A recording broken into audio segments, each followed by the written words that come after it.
ZPTC bypoll దేశవ్యాప్తంగా చర్చకు దారితీసింది. ఒక అగ్గి కూడా రాజేసింది. ఉత్కంఠకు కారణమైంది. ఒకరిది గెలుపు కోసం ఆరాటం, ఇంకొకరిది పట్టు నిలుపు కోసం పోరాటం. హై వోల్టేజ్ పొలిటికల్ డ్రామాలో టీడీపీ పైచేయి సాధించింది. పులివెందుల గడ్డపై 30 ఏళ్ల నిరీక్షణకు తెరపడింది. జెడ్పీటీసీ విజయం ఖాతాలో వచ్చి చేరింది. దీనిపై డైలాగ్ వార్ ముదురుతున్నా ఎవరి వర్షన్ వారిదే. ఇంతకీ కడపలో టీడీపీ పవర్ పెరుగుతుందా?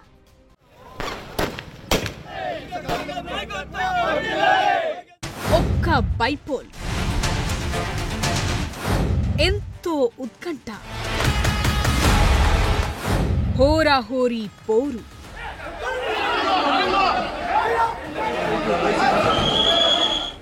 చివరికి టీడీపీ విజయం. ఎలాగైనా ఆధిపత్యం నిలుపుకోవాలని వైసీపీ చేసిన ప్రయత్నాలు ఫలించలేదు. అధికార పార్టీ చేసిన వ్యూహాలు మాత్రం పనిచేశాయి. అంతే, పులివెందుల గడ్డపై కథ మారిపోయింది. ఎందుకంటే ఇది వైసీపీ వైఎస్ కుటుంబానికి తిరుగులేని నియోజకవర్గం.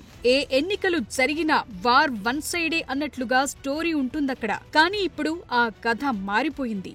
రిపీట్ కాలేకపోయింది. వైసీపీకి, ముఖ్యంగా వైఎస్ జగన్ ఇలాకాలో పెద్ద షాకింగ్ ట్విస్ట్ గా మారింది. మనం ఇంత చెప్పుకుంటున్నది ఒక్క జెడ్పీటీసీ ఎన్నిక, అది కూడా బైపోల్ గురించి. కానీ ఇది ఏపీలో టీడీపీ వైసీపీకి టగ్ ఆఫ్ వార్ గా మారింది. సవాల్గా తీసుకున్నారు. జగన్ కంచుకోటను ఎలాగైనా బద్దలు కొట్టాలని టీడీపీ, ఆధిపత్యం కంటిన్యూ చేయాలని వైసీపీ ఎన్నో చేశాయి. ఫైనల్ గా రిజల్ట్ డే రానే వచ్చింది. ఉత్కంఠ భరిత పోరులో పులివెందుల జెడ్పీటీసీ గడ్డపై టీడీపీ గ్రాండ్ విక్టరీ కొట్టింది. చరిత్రను, సంక్షేమ పథకాలు, ప్లస్ మేము ఇచ్చిన అది ఎర్రబల్లె చెరువుకు నీళ్ళు ఇచ్చాం కదండి. అసలు ఈ జనాలు తీర్పు, అదే మా ప్రజలు ఓటర్ల తీర్పు చాలా బాగా ఇచ్చారండి. బాగా మెజార్టీతో గెలిచానండి. ఓకే ఓకే, థ్యాంక్ యూ మా. మీకు కూడా మా ఈ విజయానికి కారణం మీరు కూడా మా. అందరూ అందరం అవునమ్మా, అవునవునమ్మా, అవునవునమ్మా. దేశవ్యాప్తంగా చర్చకు కారణమైన పులివెందుల జెడ్పీటీసీ బైపోల్ వ్యవహారం అధికార పార్టీ వశమైంది. ఉత్కంఠగా జరిగిన పోరులో టీడీపీ అభ్యర్థి లతారెడ్డి ఘన విజయం సాధించారు. 6035 ఓట్ల మెజార్టీతో గెలిచారు. వైసీపీ అభ్యర్థి హేమంత్ రెడ్డి డిపాజిట్ కోల్పోయారు. వైసీపీ అభ్యర్థికి కేవలం 683 ఓట్లు మాత్రమే లభించాయి. ఇండిపెండెంట్లు, కాంగ్రెస్ కు 100 లోపు ఓట్లొచ్చాయి. ఈ స్థానానికి టీడీపీ, వైసీపీ, కాంగ్రెస్ పార్టీలతో పాటు స్వతంత్ర అభ్యర్థులు కలిపి 11 మంది పోటీ పడ్డారు. పులివెందుల జెడ్పీటీసీ ఉప ఎన్నికలో మొత్తం 74% ఓటింగ్ నమోదైంది. అటు ఒంటిమిట్ట జెడ్పీటీసీ ఎన్నికల్లో టీడీపీ అభ్యర్థి ముద్దు కృష్ణారెడ్డి గెలిచారు. ఈ బైపోల్లో ముద్దు కృష్ణారెడ్డికి 12,780 ఓట్లు రాగా, వైసీపీ అభ్యర్థి సుబ్బారెడ్డికి 6,513 ఓట్లు మాత్రమే వచ్చాయి. దీంతో టీడీపీ అభ్యర్థి ముద్దు కృష్ణారెడ్డి 6,267 ఓట్లతో గెలిచినట్లు ఎన్నికల అధికారులు ప్రకటించారు.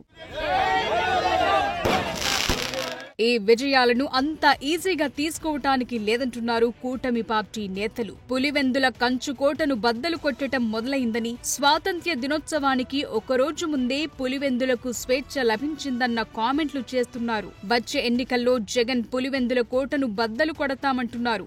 30 ఏళ్ల తరువాత పులివెందులలో పసుపు జెండా ఎగరటంతో టీడీపీ క్యాడర్ ఆనందానికి అవధులు లేకుండా పోయాయి. టీడీపీ కార్యకర్తలు సంబురాల్లో మునిగిపోయారు. ఇది 100% ప్రజా విజయం.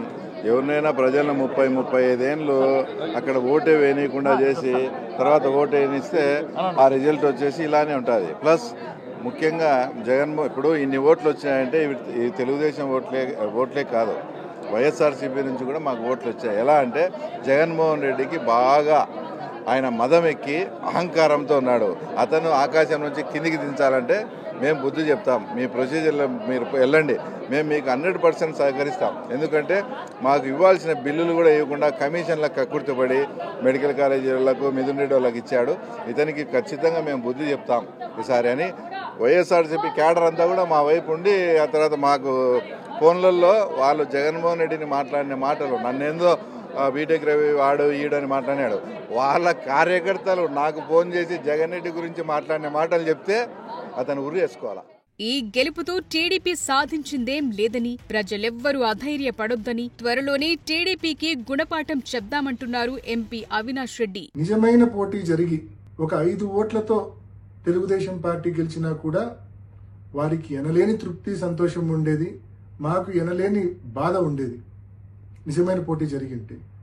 కానీ ఈ మాదిరి పోలీసుల సంపూర్ణ సహాయ సహకారాలతో వేలాది మంది తెలుగుదేశం పార్టీ కార్యకర్తలను ఈ 15 బూతుల దగ్గర పెట్టి, బూతులు ఎదురుగానే వాళ్ళని పెట్టి, మా పోలింగ్ ఏజెంట్లు లోపలికి పోకుండా అడ్డుకొని ఏజెంట్ ఫారాలు చించి, నిజమైన ఓటర్లు లోపలికి పోకుండా వాళ్ళ దగ్గర బలవంతంగా ఓటర్ స్లిప్పులు లాక్కొని లోపలికి వెళ్లి దొంగ ఓట్లు వేసి, మరి ఈ మాదిరి జరిగిన దాన్ని ఎలక్షన్ అంటారా? అసలే ఇది జడ్పీటీసీ బైపోల్ అంటే చిన్న ఎన్నిక. నిజానికిది ఎవరికీ తెలియకుండా జరిగిపోయేదే. కానీ పులివెందుల వైసీపీ జడ్పీటీసీ మరణంతో వచ్చిన బైపోల్ కావటంతో, లొకేషన్ పులివెందుల కావటంతోనే కథ మారిపోయింది. ఢిల్లీ దాకా చర్చ జరిగిందంటే కారణం అది మాజీ సీఎం జగన్ సొంత నియోజకవర్గం. పైగా అక్కడ వైఎస్ కుటుంబ ఆధిపత్యాన్ని కాదని ఎవరూ పెద్దగా పోటీకి నిలబడ్డ పరిస్థితులు కూడా లేవు. కానీ ఇప్పుడు కథ మారింది. అదే హైలైట్. కంచుకోట బద్దలు కొట్టాలని ఎప్పుడైతే టీడీపీ డిసైడ్ అయిందో అప్పటి నుంచి అక్కడ ప్రచారం సార్వత్రిక ఎన్నికల రేంజ్ లో చేశారు. మీడియాలో కవరేజ్ కు ఈ హై వోల్టేజ్ పొలిటికల్ హీట్ కారణమైంది. ఎందుకంటే ఈ ఒక్క పులివెందుల బైపోల్ గురించి అటు సీఎం చంద్రబాబు, ఇటు మాజీ సీఎం జగన్ ఇద్దరూ ఘాటుగానే రియాక్ట్ అవటం, ధైర్యంగా ఓటేయటంతోనే పులివెందుల ప్రజలు అరాచకం నుంచి బయటపడ్డారని, సీఎం చంద్రబాబు అంటే మొత్తం అరాచకం చేశారని జగన్ కౌంటర్ ఇచ్చారు. ఈ బీటెక్ రవి అనేవాడు పులివెందుల రూరల్ ఓటర్ కాకపోయినా కూడా తాను కూడా కనంపల్లిలో తిష్ట వేసి దౌర్జన్యం చేసినాడు. పోలింగ్ బూతులకు వైఎస్ఆర్సీపీ ఏజెంట్లు వెళితే వారిపై దాడులు చేసి వారిని కొట్టి ఏజెంట్ ఫాములు లాక్కోవడం, చించేయడం. వైఎస్ హయాం నుంచి పులివెందులలో ప్రజాస్వామ్యబద్ధంగా ఎన్నిక జరగలేదని సీఎం చంద్రబాబు చెప్పారు. ఒకప్పుడు నామినేషన్ వేసేందుకే భయపడే పరిస్థితి నుంచి 11 మంది పోటీ చేశారని, 2 పోలింగ్ బూతుల్లో ఎప్పుడైనా రీపోలింగ్ జరిగిందా అని క్వశ్చన్ చేశారు. శాంతి భద్రతలు బాగున్నాయి కాబట్టి జనం ధైర్యంగా ఓటేశారన్నారు బాబు. మరోవైపు ఏజెంట్లే లేకుండా ఎన్నికలు జరిపించేసి సాధించిన విజయం ఓ గెలుపేనా అని జగన్ క్వశ్చన్ చేస్తోన్న పరిస్థితి. సో ఎవరి వాదన ఎలా ఉన్నా ఫైనల్ గా ఓ రిజల్ట్ అయితే వచ్చింది. ఇది చాలా కొత్త సమీకరణాలకు తెరలేపింది.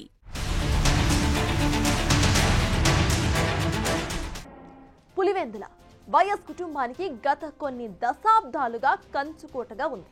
కానీ ఇప్పుడు జెడ్పీటీసీ బైపోల్ ఓటమి, అంతకు ముందు కడప ఎమ్మెల్యే స్థానంలో ఓటమి, ఇవన్నీ కూడా భారీ మార్పులకు సంకేతాలుగా నిలుస్తున్నాయా? ఒక్కొక్కటిగా కథ మారుతోందా? భారీ మార్పులు సాధ్యమా? టైం ఎప్పుడు ఒకేలా ఉండదు కదా. ఎవరి టైం వచ్చినప్పుడు వారి హవా నడుస్తూ ఉంటుంది. అది ఎక్కడైనా ఎప్పుడైనా. రైట్, ఇప్పుడు సీన్ కట్ చేసి పులివెందులకు వెళ్దాం. పులివెందుల వైఎస్ రాజశేఖర రెడ్డి ఆయన కుటుంబానికి రాజకీయ కంచుకోటగా దశాబ్దాలుగా ఉంది. 1978 నుంచి ఈ ప్రాంతంలో వైఎస్ కుటుంబం ఆధిపత్యం కొనసాగుతుంది.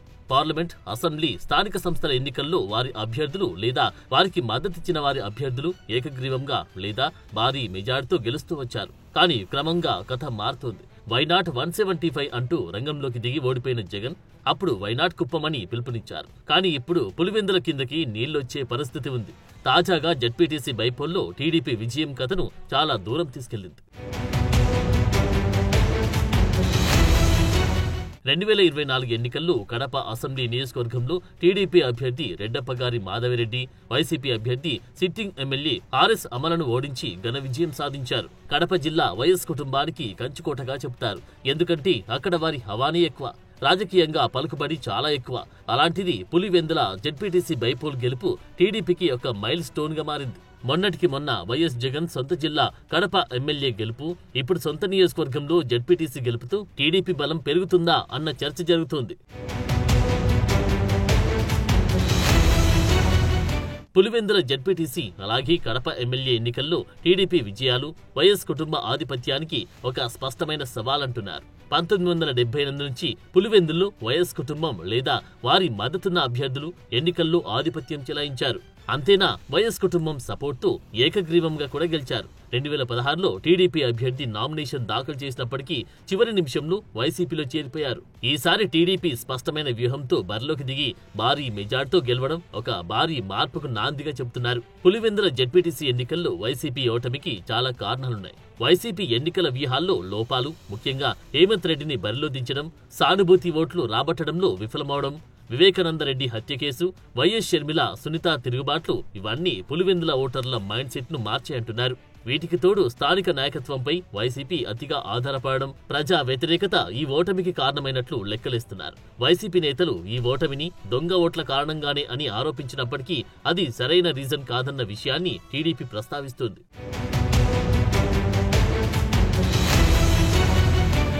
పులివెందుల ఒంటిమిట్ట జెడ్పీటీసీ ఎన్నికలను టీడీపీ ప్రతిష్టాత్మకంగా తీసుకుంది. బీటెక్ రవి సతీమణి లతారెడ్డిని అభ్యర్థిగా ఎంపిక చేయడం, ఎమ్మెల్యే ఆదినారాయణ రెడ్డి, మంత్రి సవిత, ఎంపీ బైరెడ్డి శబరి సహా ఇతర కీలక టీడీపీ నేతలు కోఆర్డినేషన్ చేసుకుని గ్రౌండ్ లెవెల్లో ప్రచారం చేయడం, స్థానిక సమస్యలు గుర్తించి పరిష్కారానికి హామీలివ్వడం టీడీపీ విజయానికి కారణమైంది. ఈ ఎన్నికల్లో ఈ విజయంలో ఆదినారాయణ రెడ్డి కీ రోల్ పోషించారు. నిజానికి 2021లో వైసీపీ కుప్పంలో స్థానిక సంస్థల ఎన్నికల్లో విజయం సాధించి చంద్రబాబు నాయుడు కంచుకోటను బలహీనపరిచే ప్రయత్నం చేసింది. ఇప్పుడు పులివెందుల్లో టీడీపీ విజయం పొలిటికల్ రివెంజ్ తీరిపోయిందన్న చర్చ టీడీపీలో కొనసాగుతుంది. అయితే ఈ లోకల్ బాడీ ఫలితాలు అసెంబ్లీ సీట్లను ప్రభావితం చేస్తాయా అన్న విషయాన్ని పక్కన పెడితే పొలిటికల్ గా ఓ ఓపెన్ అయితే తీసుకొచ్చాయి. సో పులివెందుల్లో ఈ ఓటమి వైసీపీకి ఒక వార్నింగ్ బెల్. అదే సమయంలో టీడీపీ శ్రేణుల ఉత్సాహాన్ని రెట్టింపు చేసింది. త్వరలో జరగబోయే స్థానిక సంస్థల ఎన్నికల్లో మరింత ఉత్సాహంగా పనిచేసేందుకు ఉపయోగపడుతోంది. ఓవరాల్ గా చూస్తే పులివెందుల్లో ఓటర్లు స్వచ్ఛందంగా ఓటు వేయడం, హింసాత్మక ఘటనలు పెద్దగా లేకపోవడం అధికార పార్టీకి కలిసి వచ్చినట్టున్నారు.